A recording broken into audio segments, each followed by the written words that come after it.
Hey y'all, this is Flower Bomb, preparing to read Keep Sabotaging Shit, relating to the words of Winston Boogie Smith. First and foremost, I would like to say that I have no interest in assigning Winston Boogie Smith any particular political label or affiliation. I never had the pleasure of meeting him personally, so I have no way of knowing exactly what or how he would politically identify himself, if at all. With that said, I find personal affinity with the views and frustrations he openly expressed in his life and on social media. In this text, I intend to elaborate on this affinity, as well as give his own words the elevated presence that I feel they deserve.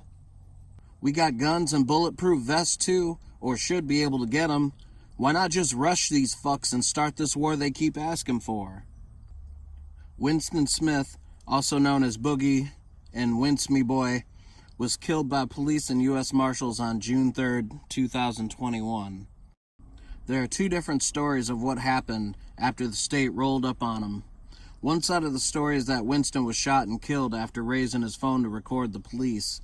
Another story is that Winston picked up a gun and fired at the police. There is also the theory that Winston intentionally fired a shot to initiate suicide by cop. One thing that seems to be certain is that one way or another, Winston refused to go out quietly. I think I've been quiet for too long.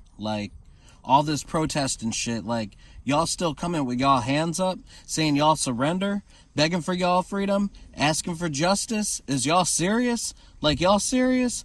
That's the plan? Motherfuckers been killing y'all for years, I ride with my shit, yo.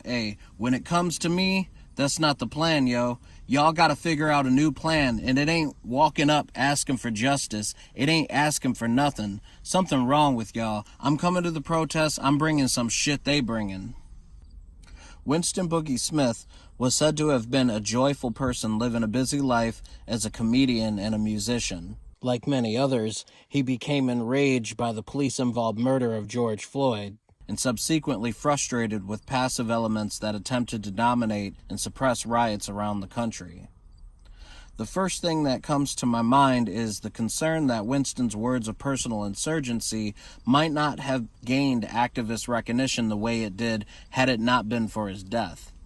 It seems that a person's expression of armed revolt is only validated and supported by the movement after being killed by the state. I can't help but wonder if this has anything to do with how one's death could be, and often is, used by those who attempt to frame it in victimist terms, seemingly for the purpose of making the violence and destruction that follow justifiable. Because brazen or random attacks on the state are seldom celebrated by the movement.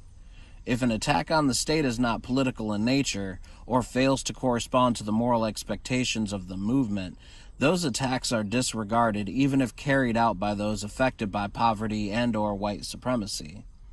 Was the George Floyd rioting and looting a response to a, quote, innocent man being killed, or was it a response to years of tension and suppressed outrage exploding at once in every city?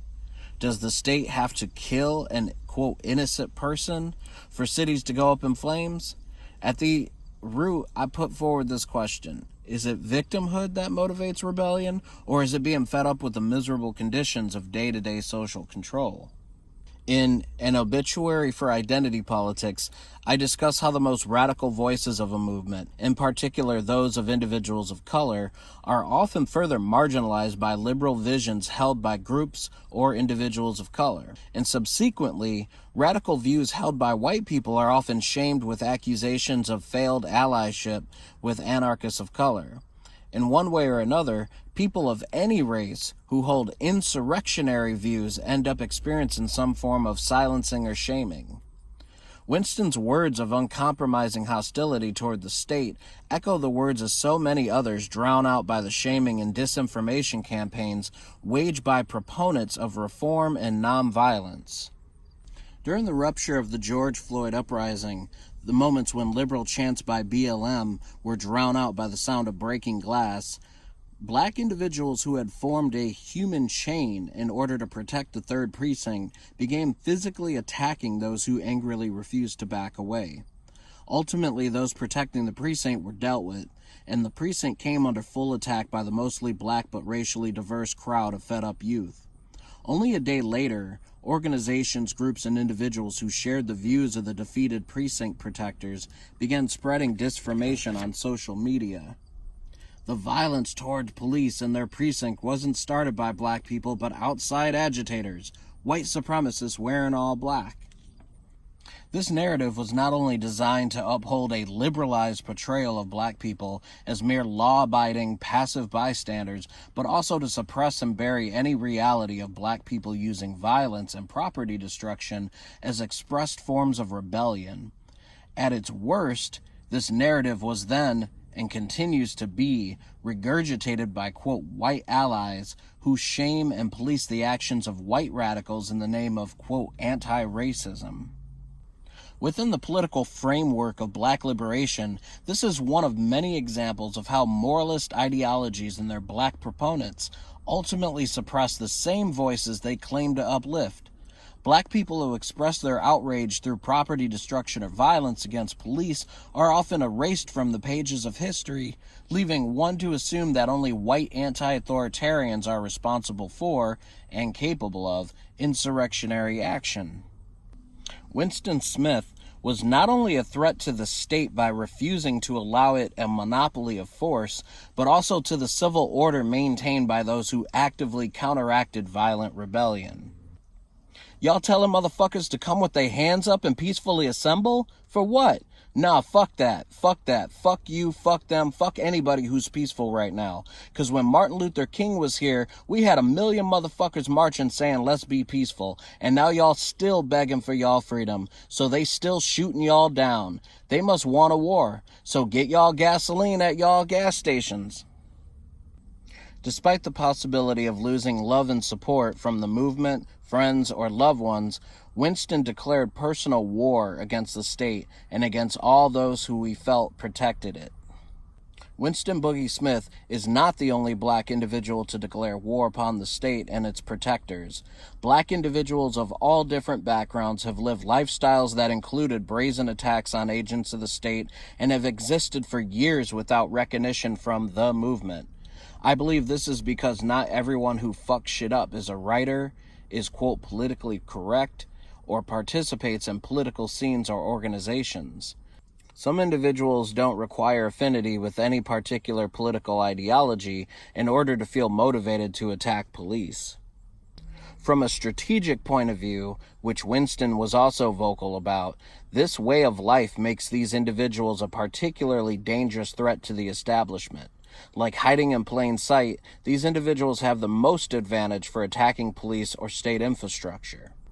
For example, 28-year-old Ishmael Brinsley ambushed 2 NYPD officers sitting in a squad car, killing them both with such swift efficiency they both never even had a chance to draw their weapons. Kiana Hawley was a Baltimore police officer who was ambushed and shot twice in the back of the head while on a late-night patrol. In both cases, no known motive was determined. While there is an extensive documented history of police being killed by affiliates of political organizations, not all police deaths are carried out by politically motivated or affiliated individuals. These spontaneous ruptures of social warfare expose the limitations of politics by demonstrating a drive of individual will and desire that acts independently of organized political influence. The state, as a mechanistic product of politics, the science of social governance, heavily relies on predictability for the foreknowledge of a premeditated attack. As long as the game of war is being played on a board, there is an order, and as long as an attack is limited to that order or field of play, the state can configure its own response in advance based on the predictable limitations of that attack. But when an attack happens from off the board, an attack that does not come in a predictable form, the state is blindsided. Predictability is reduced to zero, and therefore there is very little to no pre-configured preparation for such an attack. The key element here isn't sophistication or organized specialization, but quite the opposite. A simple but spontaneous attack leaves the state vulnerable to both fear-induced disorientation and under preparation for defense. Spread out. Have y'all shit ready. Hit these motherfuckers from the top of these buildings from everywhere, yo. Like it's more of us than them. That's the motherfucking plan. Get your shit spread the fuck out. Let's start flooding they motherfucking asses. I'm getting my shit together. I'm about to strike as much as I can while I can and just get up out of there. And in and out, in and out, in and out. Keep sabotaging shit and move the fuck around. As a person of color, a common sentiment I hear from others is that people of color can't afford to be violent against the state. The idea of armed revolt or personal attack is disregarded as only for white people who are assumed to have the privilege of getting lighter sentences for crimes. While I'm not totally disagreeing with the reality of this sentiment, I do take issue with the idea that individuals of color should never attack. If an individual of color decides a short-lived attack is more fulfilling than lifelong wage slavery or prison, I don't personally consider it suicidal, since suicide, as I relate to it, implies surrendering. I also don't consider such a decision inherently, quote, pessimistic or, quote, nihilist, which are often used to imply negativity. Instead, I view these bursts of fatalistic courage as acts of individual will and desire that asserts total negation as a final expression of insubordination.